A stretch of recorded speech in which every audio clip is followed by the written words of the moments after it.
अरे आज लखराव पोखरा का मेला है पगली। मेला जात हुआ तो पहले ना बतावे के। तोके कुछ बताए के करी। सुना एक ठीक चीज चाहत रहला।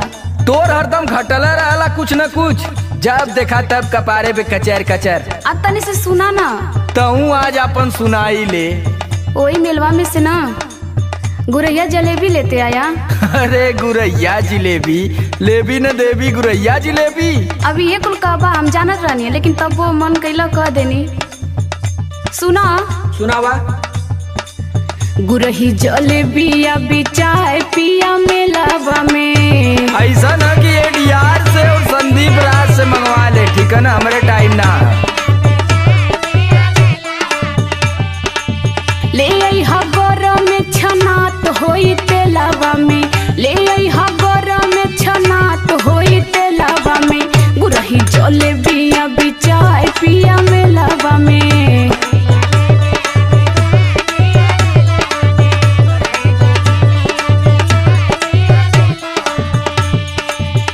जब देखा तब तोरे लारे चुअला, पेटा ही नहीं कारे। चुअता पानी लड़ी कोर भैलू धनिया।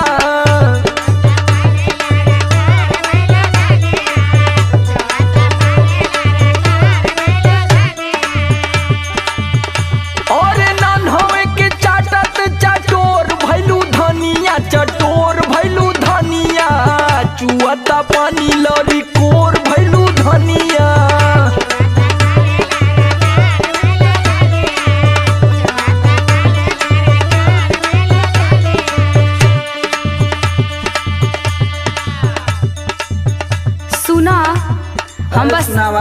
हम बस अपने खातिर थोड़ो मांगतानी कि इतना बहुत तेज फुदकत बड़ा। तब क्या करे खातिर मांगत हूँ? हम सबके खातिर न कहतारी, कुछ न कुछ सबके बदे न कहतारी, बस हमरे सुनाता। सबका ठिका ले ले तू। अरे काहे न, परिवार चलावे के बाद तो ठिका ले के पड़ी न। सुना सुनावा। अम्मा जी के लिहा पकौड़ी, बाबू जी के केला।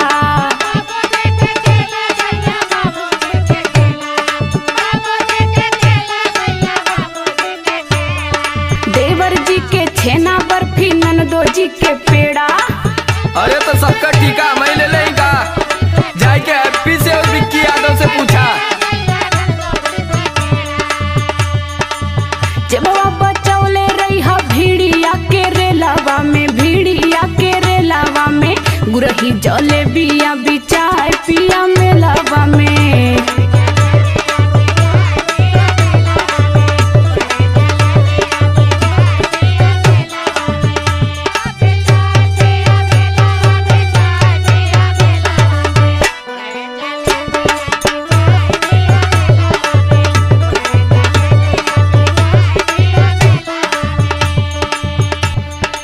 अच्छा ये बतावा कि अब इन कलियां गए ललू बाजारे न। हाँ वो तो गईले रही। किसिम किसिम का कुल खाए के इलू है, तबले आज तोरे फिर लगल बढ़िया है भूख। अलिया न देता कि लगला बने। जब हम बने लगल तो वहाँ छने लगी न। हंसी हंस के गोलगप्पा खैलू काले साथ बाजारे। अब इन रात भर आई माई चिल्लैली है कि पेट दुखाता पेट दुखाता। फिर होल भी अनवा जिलेबी चाहे लगल तो के। बेना रात डोलावत बीतल हा गरमी के मारे।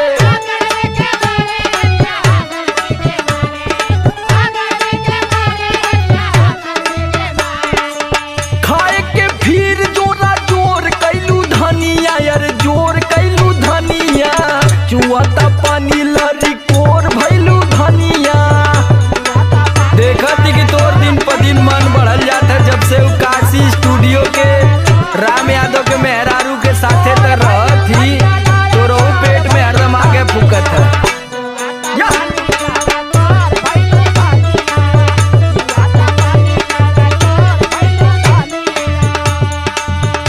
सुना सुनावा जल्दी हो जाए लोग, भैया मनोज भैया सब लोग निकल जाए हैं तो हमके बड़ा दिक्कत हुई। वही लोग के बारे में तो बतावा जाता नहीं, तबले टोक देला। उधर न तुनी भैया भी लेके बाइक अपन निकल गए हुए। हाँ ते लोग को बात मत मनिया। तका तोर मानी। सुना हमार बात एकदम ध्यान में रखे के जइहा। बोल बोल बोल बोल झटका झटका में बोल। चरखी झलुआ पे मत चढ़िया कितनो केहू कही। अब तो ही हमके सिखैबी तू बैली आली जौन की चुप रहो नहीं तो फोड़ दे तोर मुहवा। सुनर सुनर लड़की अइहे नियत रखिया सही। तो का हम केहू के लाइन मारत ही। समर आलोक ना भुलाई जइहा खेलावा भुलाई जइहा खेलावा में गुरही जले बिया बिचाए पिया मेलावा में। बात याद रखले रही हो। सब याद है सब याद है।